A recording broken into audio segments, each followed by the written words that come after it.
Hello guys, ये है अमावली एकादशी। इस दिन से हमारे यहाँ ये सिंघाड़े के आटे का चौक बनाया जाता है और इसके 5 दिन बाद होली होती है। तो ये 5 दिन तक रेगुलर बनता है हमारे यहाँ डेली, और डेली बनाना होता है। पहले दिन सिर्फ फास्ट का बनना होता है, इस दिन एकादशी का व्रत होता है। और ये फिर हमने जो ये उपले की गुलरियों का बनता है, जो होलिका दहन में इससे आग लगाते हैं हम लोग। तो इसमें 5 बनती हैं जो हम पूजा करने के लिए होलिका दहन पे वहाँ लेके जाते हैं, और एक तलवार वाली बनती है जो वो साल भर घर में टांगते हैं, और जो पुरानी होती है उसको होलिका वहाँ जहाँ पूजा करने जाते हैं वहीं पर रख कर आते हैं पुरानी वाली को, और इसको नई वाली को टांग देते हैं।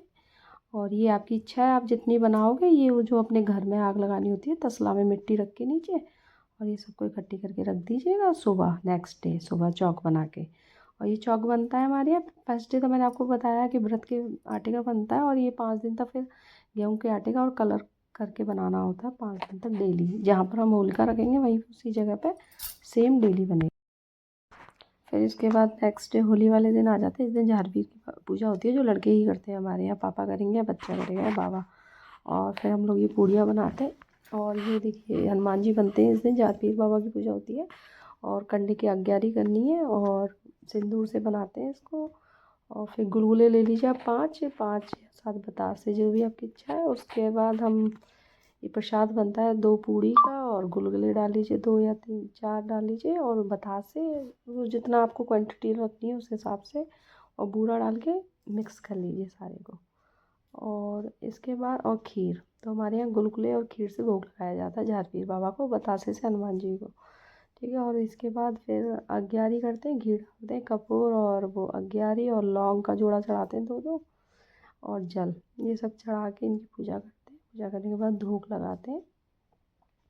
तो ये हमारे यहाँ पहले मेन इन्हीं की पूजा होती है। उसके फिर उनके बाद जो हमारे बड़े बूढ़े पितृदेव हैं या अम्मा बाबा, इनको नहला दिया गंगा जल से, और फिर इसके बाद इनके टीका लगा के इनको भोग लगा देते हैं पूरी का।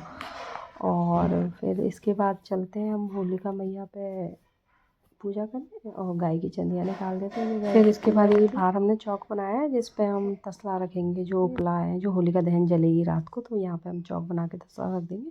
इसके बाद हम मंदिर पे पूजा करने चलेंगे। तो मंदिर पे जब हम पूजा करने जाएंगे तो प्लेट में 12 पूड़ी लेके जाते हैं, 4 होलिका मैया की, 4 मंदिर चामड़ पे, और 4 हमें वापस लेके आनी होती है। जो घर पे अपनी होलिका रखी है उनकी पूजा करते हैं वापस आके। ठीक है। और अपना जो भी भोले बाबा के लिए प्रसाद लेके जाते हैं, और खीर लेके जाते हैं, और कलावा और हल्दी से पूजते हैं वहाँ पे, और कच्चा दूध लेके जाते हैं साथ में। ठीक है। और जो भोले बाबा के लिए आपको ले जाना, और गुलाल, और वो जौ जो कहते हैं, जो बाल होती है जिनसे हम रात को जलाते हैं, वो भी लेके जाते हैं। और पहले हम गुलरी जो लेके गए पुरानी वाली और नई वाली, पुरानी को वहीं रख देते हैं, और जो नई वाली है उनकी हम पूजा करते हैं। उनको रख के उन पे हल्दी से टीका करके, फिर पूड़ी का भोग लगा के, और फिर धूप बत्ती और अपना दीपक लेके अपने जैसे भी पूजा करते हैं वो पूजा करते हैं।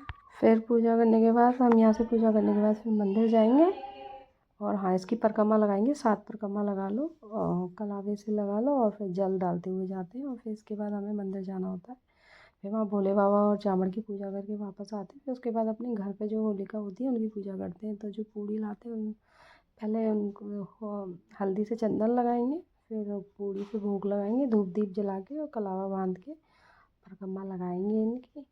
और इसके बाद अपने बड़े बूढ़ों का आशीर्वाद लेने के बाद फिर अपना घर में खाना बनाएंगे और भोग लगाएंगे, और फिर जो चंदियाँ निकाली उसको गाय को दे देंगे। और इसी तरीके से होलिका की पूजा होती है।